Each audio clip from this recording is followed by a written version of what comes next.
விபத்து தொடர்பாக சிறப்பு விசாரணை குழு கரூர் செல்கிறது.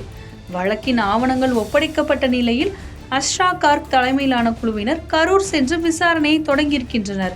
இது குறித்து விரிவாக இந்த பதிவில் பார்க்கலாம்.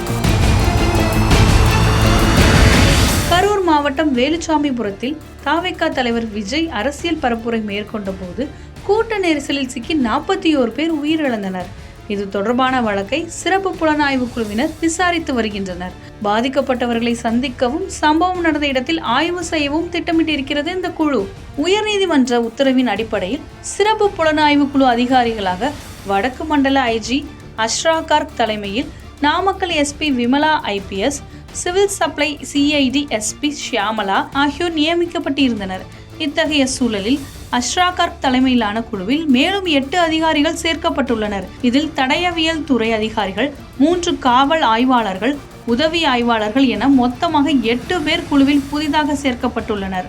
முன்னதாக கடந்த 27ஆம் தேதி தாவேகா தலைவர் விஜய் பரப்புரைக்காக கரூர் சென்றபோது ஏற்பட்ட கூட்ட நெரிசலில் 41 நபர்கள் உயிரிழந்த சம்பவம் இந்தியா முழுவதும் மிகப்பெரிய அதிர்வலையை ஏற்படுத்தியது. இந்த சம்பவம் தொடர்பாக கரூர் நகர காவல்துறையினர் 5 பிரிவுகளின் கீழ் வழக்கு பதிவு செய்து விசாரணையை மேற்கொண்டு வருகின்றனர். இதில் குறிப்பாக கரூர் மேற்கு மாவட்ட செயலாளர் மதியழகன், தாவேகா பொதுச் செயலாளர் N ஆனந்த், தாவேகா இணை பொதுச் செயலாளர் CT நிர்மல்குமார் உள்ளிட்ட மற்றும் சிலர் மீது வழக்கு பதிவு செய்யப்பட்டு சட்ட நடவடிக்கை மேற்கொள்ளப்பட்டு வருகிறது. இந்நிலையில் கரூர் துயர சம்பவம் காரணமாக கரூர் நகர போலீசார் வழக்கு ஆவணங்களை சிறப்பு புலனாய்வு குழு அதிகாரிகளிடம் நேற்று சென்னை வந்து ஒப்படைத்தனர். 41 பேர் உயிரிழந்த விவகாரம் தொடர்பான இந்த வழக்கு ஆவணங்களை பெற்றுக்கொண்ட சிறப்பு புலனாய்வு குழு அதிகாரிகள் இன்று விசாரணையை துவங்கியுள்ளனர். இன்று காலை சிறப்பு புலனாய்வு குழுவானது கரூர் சென்று முதற்கட்டமாக சம்பவ இடத்திலிருந்து விசாரணையை தொடங்கியது.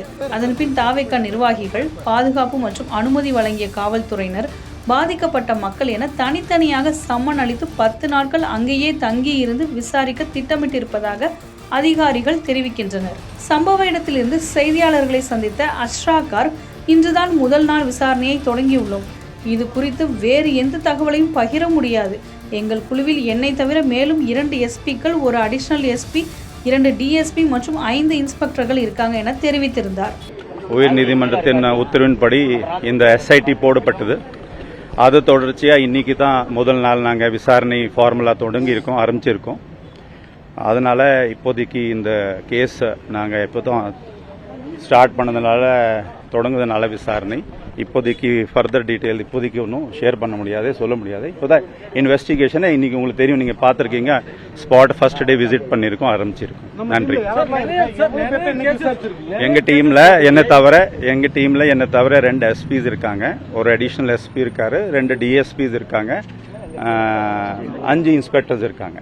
இதனிடையே விஜயின் பரப்புரை பேருந்து விபத்து ஏற்படுத்தியது தொடர்பாக ஹிட் அண்ட் ரன் வழக்கில் பேருந்து உடனடியாக பறிமுதல் செய்ய வேண்டும் என நீதிமன்றம் தெரிவித்ததன் அடிப்படையில் கரூர் வேலாயுதபாளையம் போலீசார் விஜயின் பரப்புரை வாகன ஓட்டுநர் மற்றும் இருசக்கர வாகன ஓட்டி மீது வழக்கு பதிவு செய்துள்ளது குறிப்பிடத்தக்கது.